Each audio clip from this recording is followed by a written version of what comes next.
Buenos días, amigos televidentes, de nuevo, y le damos la bienvenida al embajador de Cuba en Nicaragua.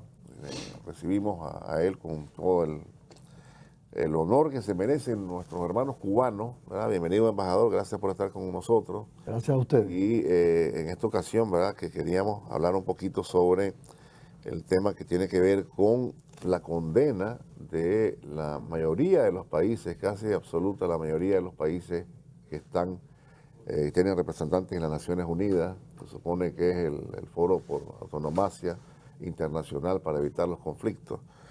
185 países votaron nuevamente en contra del bloqueo a Cuba.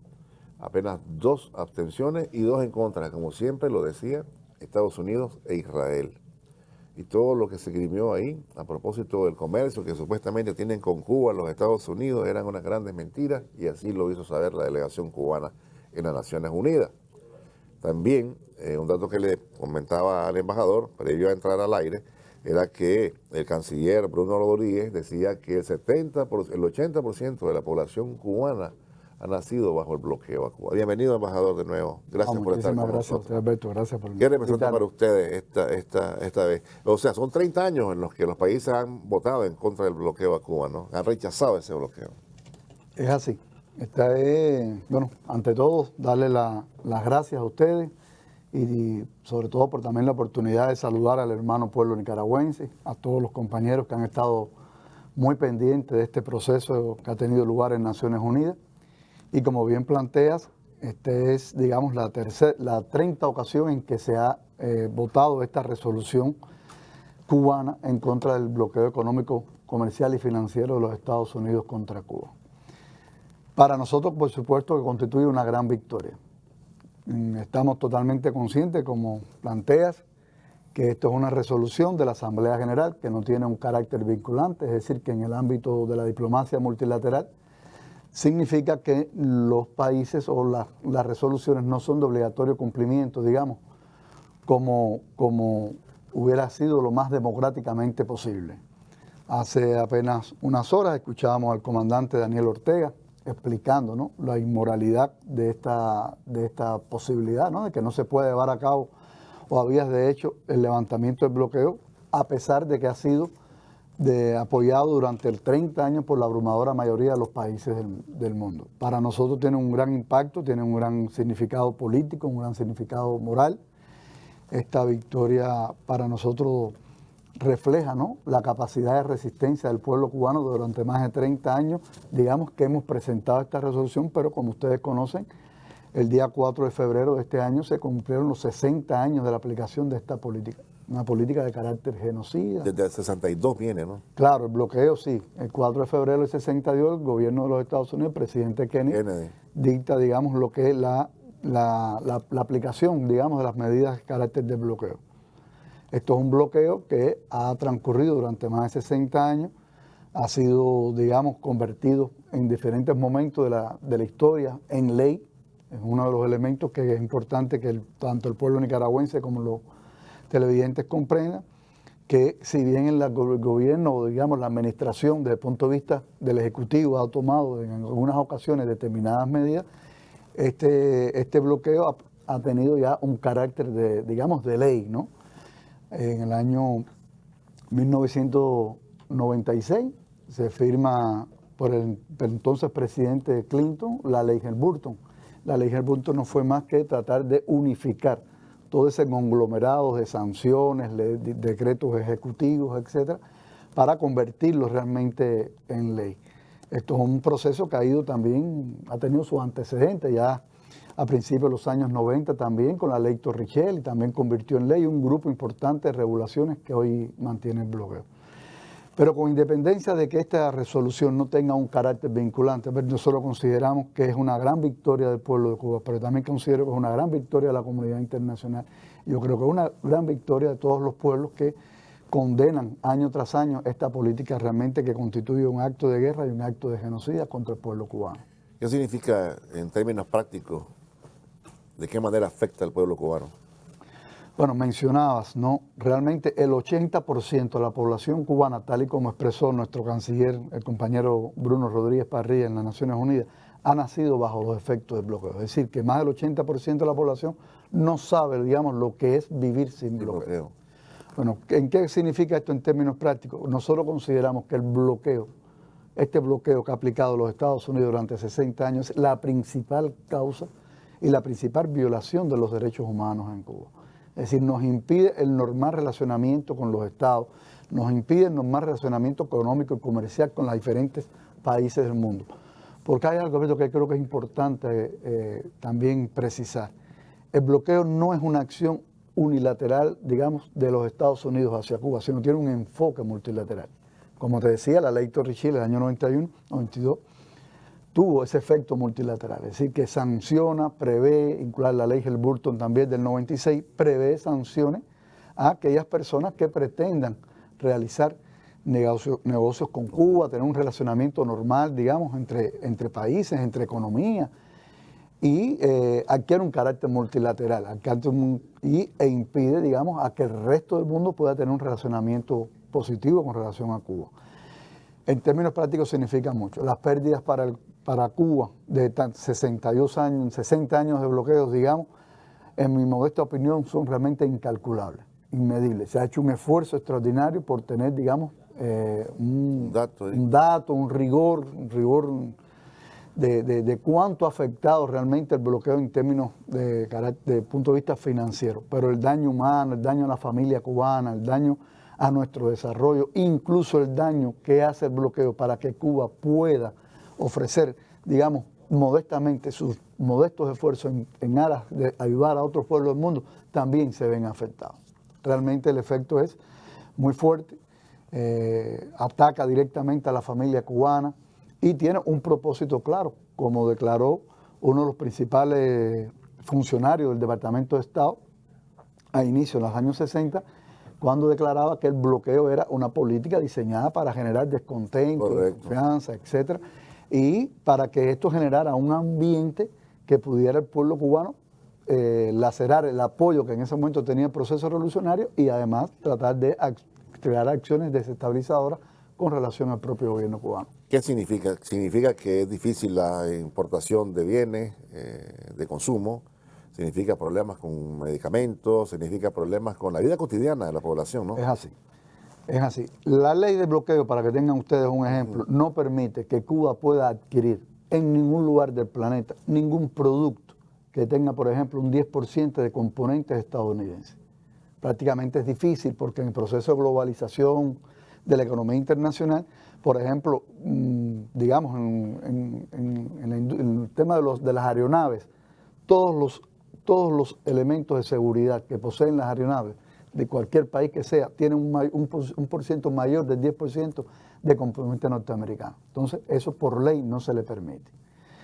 Para que también tengan otra idea, por ejemplo, ningún barco que toque puerto cubano puede tocar puerto estadounidense, que es un principal mercado, digamos, sin lugar a dudas, durante un periodo de 180 días, es decir, 6 meses. Obviamente eso constituye un elemento que impide, digamos, el normal relacionamiento y el comercio que podamos tener con terceros países.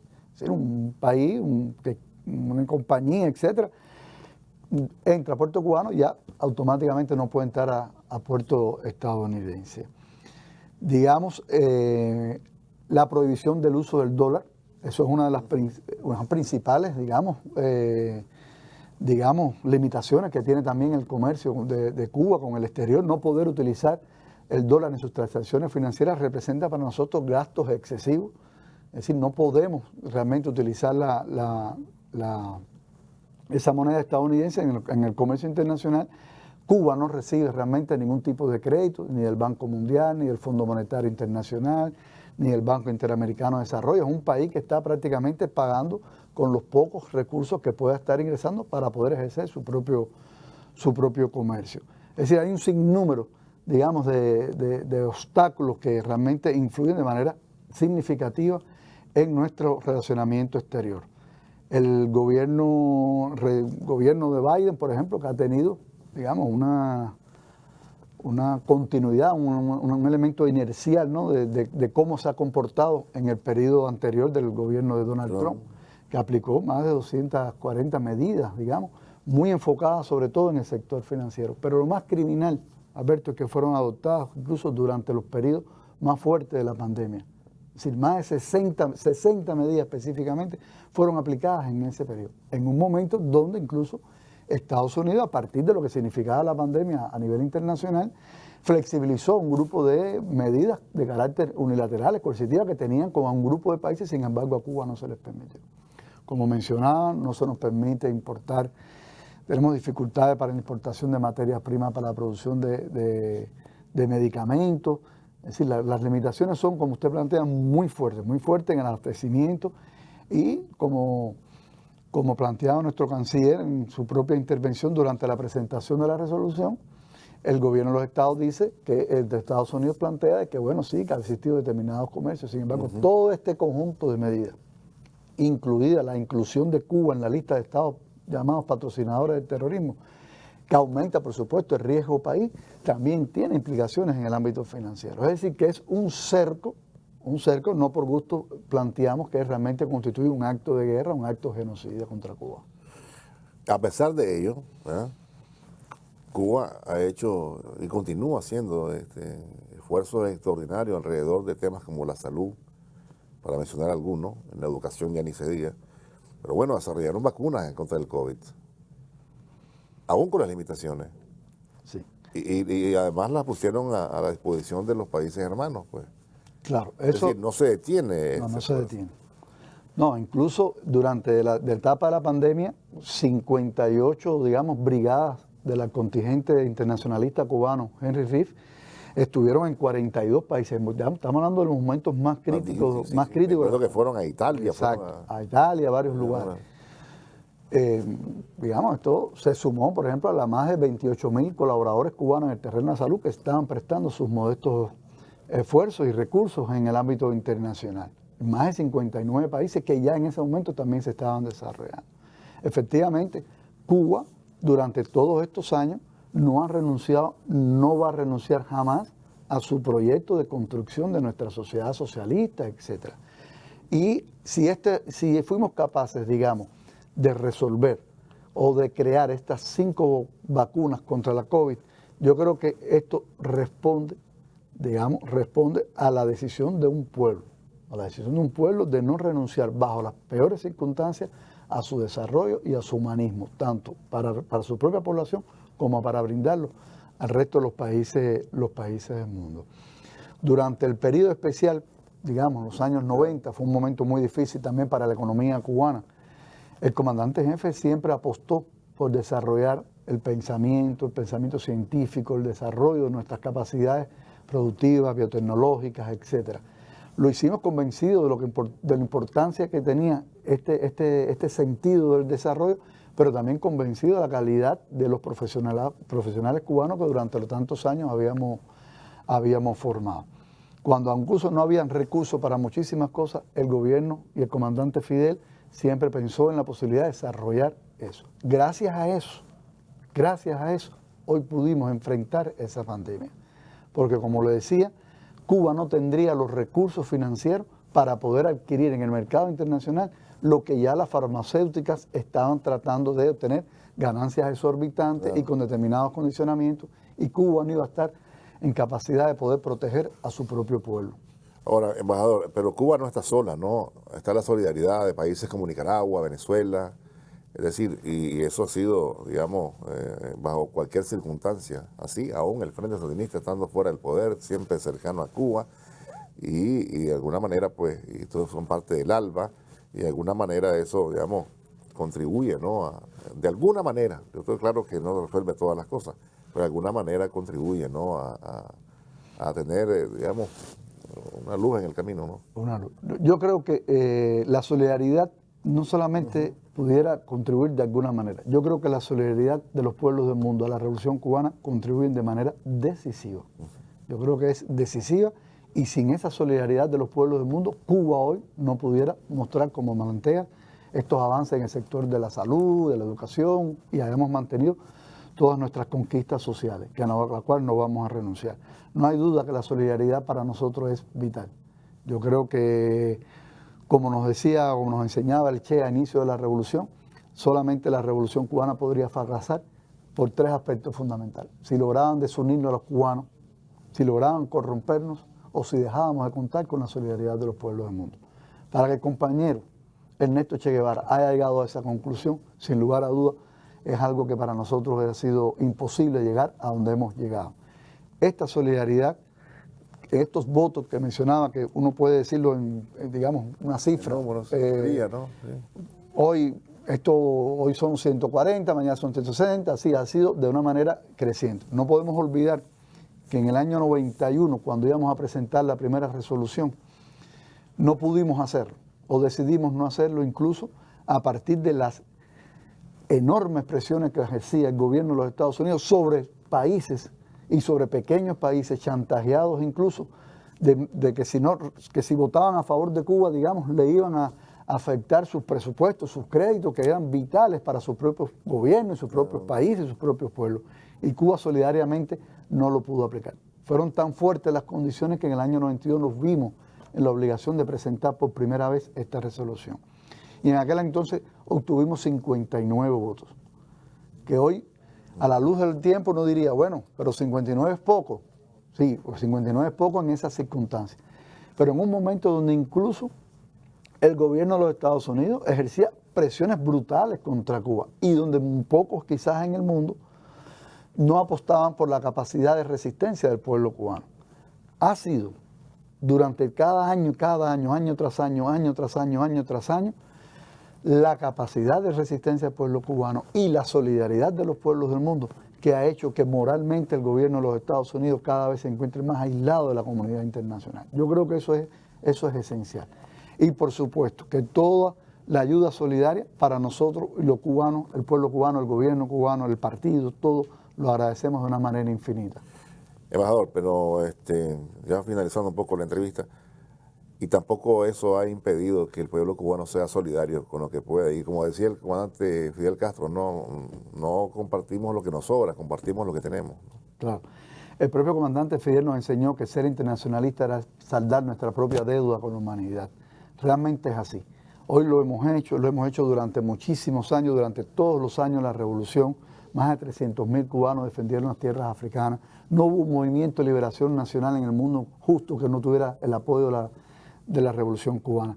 Pero en las actuales condiciones, aun cuando hoy hemos realizado esta solidaridad que le hemos explicado en el terreno de la salud, cuánto más pudiera hacer Cuba, cuánto más pudiera ayudar Cuba si tuviéramos la posibilidad de tener un relacionamiento normal, si pudiéramos tener unas relaciones entre vecinos con los Estados Unidos, si tuviéramos la posibilidad de utilizar el dólar, aunque no nos guste, digamos, todavía sigue siendo una de las principales monedas en el mercado internacional.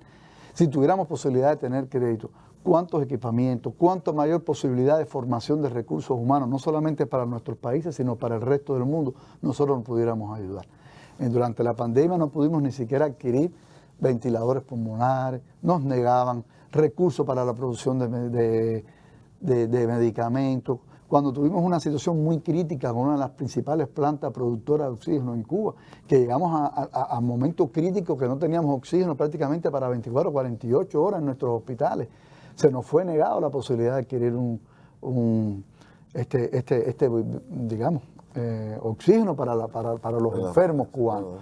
Es decir, que es cuánto más pudiera hacer. No tengan duda que si ese bloqueo no existiera, si este bloqueo de 60 años anacrónico, ineficiente por todos lados, si nosotros no tuviéramos ese bloqueo, ustedes pueden tener la seguridad que el pueblo cubano hubiera sido muchísimo más solidario, lo de lo que siempre ha sido y lo que siempre será, aun cuando tengamos limitaciones. Finalmente, embajador, el pueblo nicaragüense siempre es solidario con el pueblo cubano. ¿Cómo se siente usted aquí en la misión que está desempeñando?